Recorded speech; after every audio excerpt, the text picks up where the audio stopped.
Hey everyone, welcome back. In this video, I'll be showing you guys how to fix the Schwab transactions not showing error. First, go to your account and check if the check the transaction history or activity section carefully.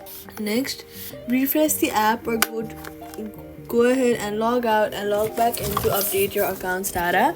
Keep in mind that some transactions may take time to process and appear, especially during non-business hours.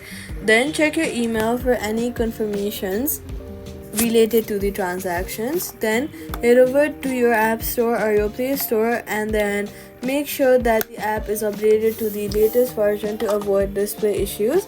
If the transactions still do not appear after the expected time, contact Schwab support for assistance. That's how you fix the Schwab transactions not showing.